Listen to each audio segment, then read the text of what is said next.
speak on this too, and I'll like that, but I can bounce off of everybody here. But I want to go back to Jessica first. When I grew up, okay. So people ask me, do you have any role models or people you look up to? I'm like, they're all good.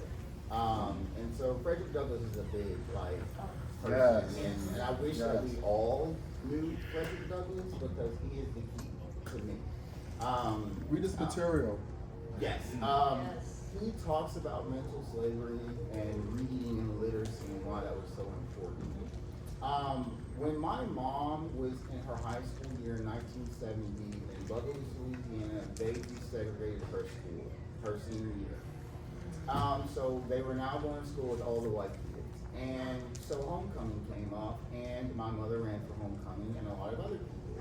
Well, all the black kids said, hey, there are a lot of whites going, they're probably going to split their vote. Let's all vote for Mary or whatever. So my mom went. But when she won, the white kids in the football team refused to play if she was going to be the homecoming. So they had to have a separate homecoming for my mother so that she could be recognized as homecoming queen. Fast forward to me growing up, my mom obviously has insecurities about that. So she had been rejected. My growing up experience was trying to chase white people to be accepted. It was something that was passed down to me. If you were here last year, I talked about racial passing. I passed as a white person in many arenas. Did that make my life easier? Hell no, I could have been killed in some of these situations that I have been in. There have been moments where I were hanging out with friends and the KKK were like literally just 2 cars down and stuff like that. But that was where I was. I was in an all-white neighborhood. I was the only black kid in the majority of my classes because I was raised gifted and talented. So I had a very high intellect as a kid. Thank God I had the black church and I had black experiences where people embraced me, and now I kind of see my connection with the black leather community in the same way as I see it with the black church that I grew up with. But prior to getting into this leather community, I did not have the relationship with the black community that I wanted to because I was always told I wasn't black enough. But then at the same time, even though white people accepted me conditionally, right? I was accepted, but I couldn't be dated. You know what I'm saying? Like, I might have told this last year or something, but there was this girl I liked in school, and it was around New Year's, and she kissed me, right? And I was like super excited about it because I thought she was, a really cool chick. And so we were hanging out like maybe a week later or so, and she's like, hey, I told my mom that we kissed. I was like, really? I was like, wow, okay, that's not something that happens around here, telling your white mom that you kissed a black boy, right? She goes, she told me to be careful or my lips will turn brown. So I'm like, imagine getting hit with that, okay? But not just that, on a daily basis, being told that you're contagious, that you're not attractive, and you have to wonder, it's like, why was I continually seeking that? It was survival. I grew up around white people, hunting, pro-Trump, all of that. I can take you right over there and you will see Trump everywhere because they enjoy racism. They enjoy it. And so my mom, by going through that traumatic experience and somehow passing that down to me, it felt like it was this burden of getting up and going outside every day, just hoping no one would mess with me. I did not want to stand out because I did not want to be picked on. I did not want to be, all of that. So the way I worked through that was through reading and literacy and reading.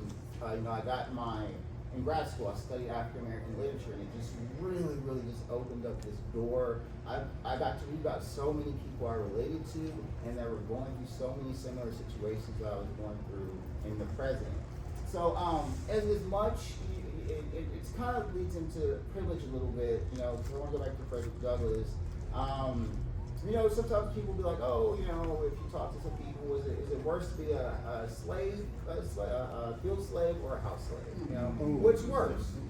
Okay, exactly. So in some contexts, the people that aren't, black or don't understand that the emotional stress of any role and trying to not, house slaves obviously were beaten and done dirty and things like that too. But to think that one is somehow easier to survive than the other, I mean, you know, so regardless of I grew up in a black neighborhood or white neighborhood, I grew up as a black person with a black experience that was valid and that should be accepted. I don't think this conversation happens enough about people that are put into these positions where we have white privilege sometimes. I think Clarence Thomas is the most disappointing human being possible. I'm saying this on camera. And I bring him up because of the things that are happening in this country, and for him to be playing a part in that. And it's just disheartening because you look up and you see a black person that's sitting on the Supreme Court, and you think you could have hope having that person there, and just knowing you have someone there that is literally giving us less and less hope and being complicit to this stuff. It's hard, and I want us to be mindful if we are ever in places of privilege as colored people. Let's not forget to lift people up. Let's not forget to share that, because as we can see, especially a lot with black billionaires, you know, that's another conversation. But sometimes when you get to a certain wealth level, you forget to help people, and there are a lot of black wealthy people that forget to help other black people. So. Okay. So my point is that whatever our experiences are, let's bring them together. Let's not try to say someone's life was more black or white. Let's just take the experiences and see the whole picture. And let's just make sure that we're making people feel enough, okay? Especially people of color.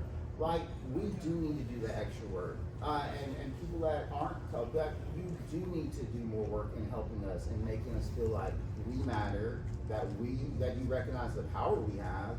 Like, we are not going to fall in line, and we don't want to fall in line. So you help us stay in line, because that's what we want. So I guess that's really my part. I'm going to go to Kat, but I'm going to go to Akasha next. Really quickly,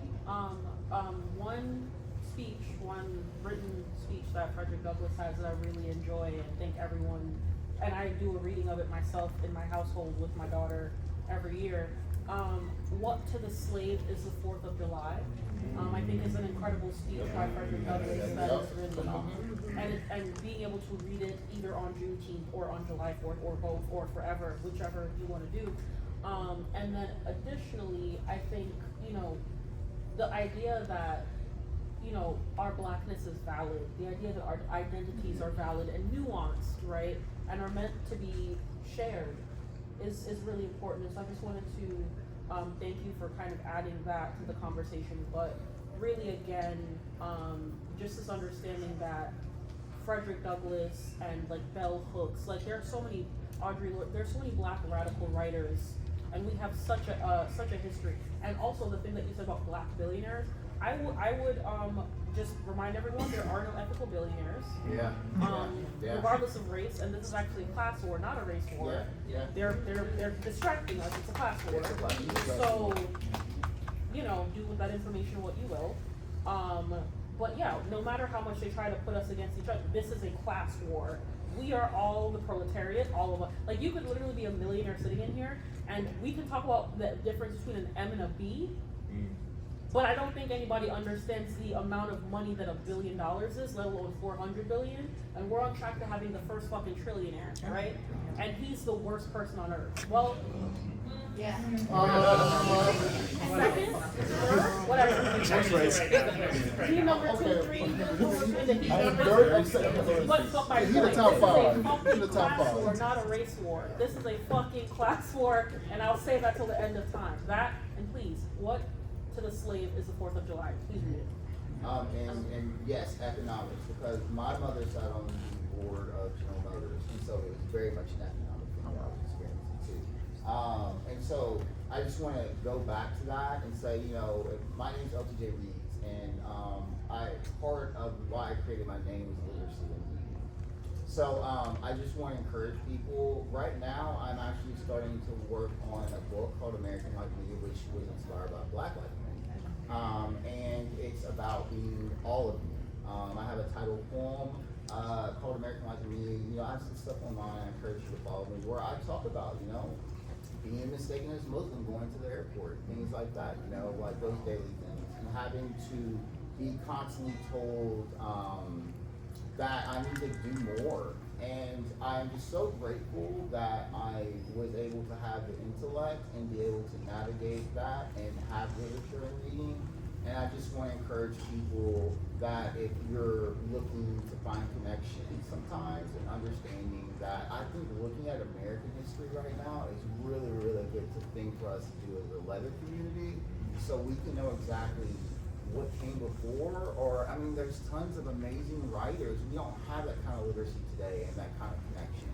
So I just want to encourage everyone to be literate, be interested, and find connection through writing. You want to say something? Okay, Griff. I think. Okay. I'll be very brief. It was more of a resource.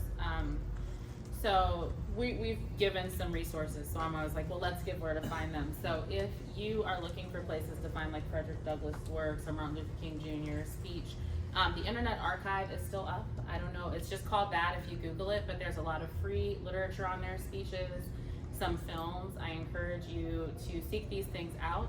I know that we have a few people here who have literary connections. I also have a nonprofit book fair. So even if you're not in Atlanta, if you reach out to me, if I can help you find a resource, I will. But that's where community comes in. We have to find these things. We have to be creative because they don't want us to.